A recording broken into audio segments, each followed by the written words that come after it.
Hi madam, నాకు period టైంలో కొన్ని డౌట్స్ ఉన్నాయి ma'am. Can I ask? Of course. Madam, ఈ పీరియడ్ టైంలో డైలీ బాత్ చేయొచ్చా మేడం? అఫ్ కోర్స్ చేయాలి, రోజు బాత్ చేయాలి. దానివల్ల ఏంటంటే మనకి ఇన్ఫెక్షన్స్ తక్కువ అవుతాయి. Clean body, clean vagina, clean pad అనేది చాలా important. It will save you from infections. Period టైంలో మనం వెజైనా ఇన్సైడ్ క్లీన్ చేసుకోవచ్చా మ్యామ్? వెజైనా లోపలికి హ్యాండ్స్ పెట్టి ఇన్సర్ట్ చేసుకొని క్లీన్ చేసుకోకూడదు. ల్యూకోమ్ వాటర్తో ఎక్స్టర్నల్లీ క్లీన్ చేసుకుంటే సరిపోతుంది. హార్ష్ సోప్స్ కానీ, కెమికల్స్ కానీ, సెంటెడ్ పర్ఫ్యూమ్స్ కానీ ఏమీ వాడకూడదు. మన వెజైనాకి సెల్ఫ్ డిఫెన్స్ మెకానిజం అనేది ఒకటి ఉంటుంది. So all this is not needed. ఇంకొక క్వశ్చన్ మేడం, ఇది ప్యాడ్స్ ఎన్ని అవర్స్కి చేంజ్ చేసుకోవాలి? Good question. యూజువల్గా మన ఓపీడీలో వచ్చే ప్రతి ఒక్కరికి ఇది క్వశ్చన్ ఉంటుంది. మేడం ప్యాడ్ ఎన్ని అవర్స్కి ఒకసారి మార్చుకోవాలి, తక్కువ ఫ్లో అవుతుంది, మళ్ళీ రిపీట్ ప్యాడ్స్ మార్చుకోవడం అవసరమా అని చెప్పి. ఎస్, 4 to 6 అవర్స్కి ఒకసారి ప్యాడ్ కంపల్సరీ మార్చుకోవాలి.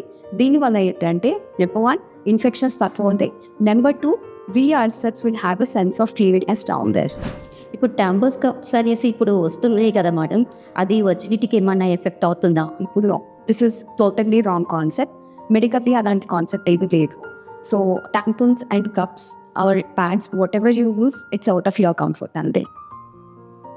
Thank you.